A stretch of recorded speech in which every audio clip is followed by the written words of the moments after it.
Hello guys, it's me, Games with... Oh yeah, I forgot, I'm not on my channel. Anyways, I'm William. In this video today, I'll be talking about certain kinds of humor and what makes them so great or incredibly lackluster. You see, we all have felt a certain emotion combined with laughter when facing something, quote, funny. But what is considered funny? Why do some things make you laugh more than others? Why did I laugh when someone tripped on a banana peel, but now when my brother makes a poop joke? Of course, it does come down to the landing and the actual person making the joke, although in my opinion, that's just a small part of it. Because of these basic questions, we have realized that we shouldn't be grouping all of them together as the same, causing the varying term of humor to be split across 12 different kinds of types that our classes studied many weeks ago. And in my opinion, some just don't hit as well as others. In this video, I'll be spinning a wheel, deciding which two humors will be fight off and which one is actually better, in my opinion. First up is...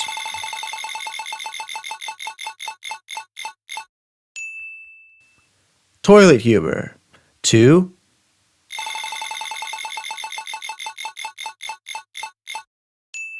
Topical humor. As you could guess, toilet humor is comedy focused on the body and bodily functions, while topical humor is comedy focused on current events. In my opinion, topical absolutely takes this in the bag, man. Like, poop jokes are pretty much only funny to children under the age of 7. You'll never see a 4-year-old man laughing at his son talking about a turd. I'm sure we would all agree on that. Surely, guys. Right? The kind is hard to start anyways, and the only way to think of it being funny is by making it lead towards a sort of silent/random joke. That means just saying something completely out of the blue, man. Just saying poop while staring at the sky, for example. Just think about it anyways. How the heck will you start a poop joke? Can you even think of anything that starts without a singular knock phrase? I really doubt so. Nor can I even say that knock jokes even hit very well. Meanwhile, one of my favorites, topical humor, is quite easy to make as well as being quite relatable to all ages. You see, you may already have heard what is going around in this day of age, and some have takes on it. For instance, half of 0 to 8-year-olds in the entire world now have access to the newish internet, accessing devices such as iPhones, iPods, PCs, Xbox, PlayStation, all those sorts of things, dudes. And if you're a millennial, you'll probably be sick of these kids bringing their devices everywhere they go, including special family dinners, and when you take it away, wah, goes the child. Once you hear a comedian saying the remark and making a joke on the topic, you will feel included in the discussion, somewhat creating a circle of understanding between you and the person making the joke, right? And as we know, most of the time to find something funny, we actually do need to have some sort of understanding of it. Overall, topical humor absolutely crushes toilet humor in nearly everything. And the ease to create it and the understanding, which makes it even more funny to us older folks. Next up is...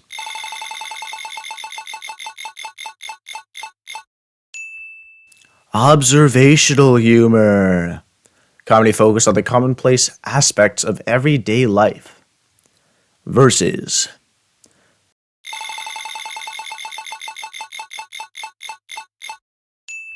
parodic humor. Woo! Comedy focused on a mocking imitation of something/someone using the same form as the original. These two are actually probably some of the most common kinds of humor you see from comedians or online.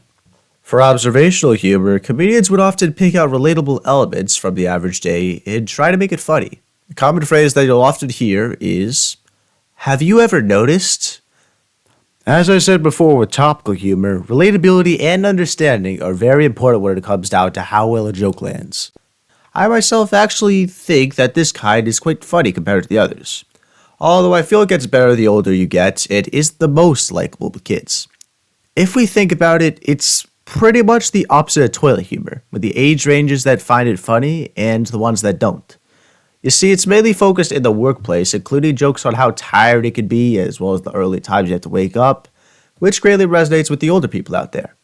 While it barely ever covers elementary school and younger things for kids and what they have to do in the world, causing the main audience to be working adults, as you could have guessed. When the mimicking is good enough, it becomes funny to both the person being copied and the audience that actually knows the portrayed individual.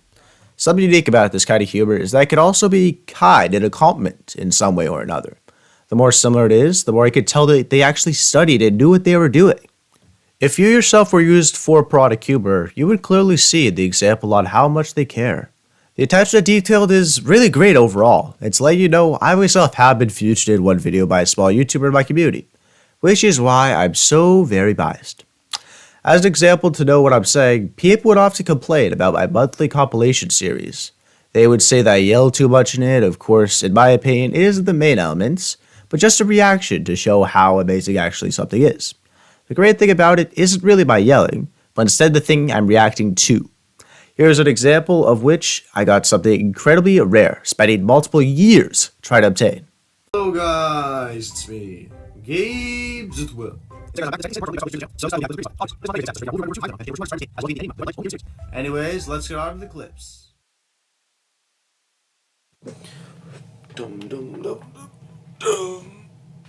Ah! Oh my god! Circle of Life defeated Cat Cradle 100 times. Yo! Then there's a YouTuber who made an imitation of the compilation videos as a whole. Hello guys, it's me, Games with Will. Today's video will cover all of my hilarious scripts from December. Some crazy things happened last month. I officially didn't stream at 3 AM for the Europeans. Psych, I really don't care. Now let's begin with the funny. Ah! Ah!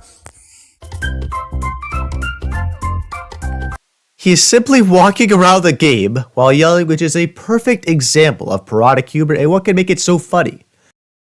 A copy with an over-exaggerated or understatement elements representing an individual's actions as a joke. And to let you know, parodic can also be used along with topical humor, forming its base often shown in slanders.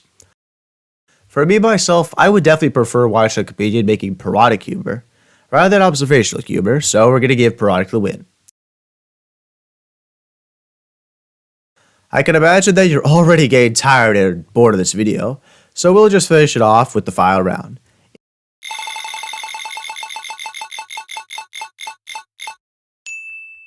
Improvisational humor, comedy that is unplanned, unscripted, and performed spontaneously.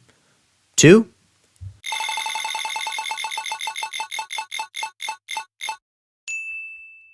Dark humor. Comedy focused on making light of topics considered taboo, serious, or painful. Wow, I didn't expect to see that one over there. As you could have expected, dark humor is the most likely kind out of the 12 for the majority of people across the world. I myself believe that the internet has become more and more controversial / less compassionate over the years, which has made it quite funny to them. Like, when they see all these sorts of wild events happening, taking place, they may get sort of used to it, or at least feel less of an impact compared to when they first did see it. You may not believe me, but I don't at all find dark humor funny and would probably put it on the very low scale out of the 12. It just gives off a bit more of a, oh dang, I get it now reaction. However, it's sort of like eerie, but not really non-positive nor non-really negative response you would see from others. I could definitely see that type being in first place for many, though it mostly is when people are with their friends that causes liking.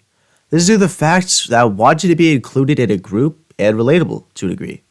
And with smiling / laughing, many studies say it boosts your mood and pretty much makes it more likely to find dark humor funny, or any kinds, repeating the process.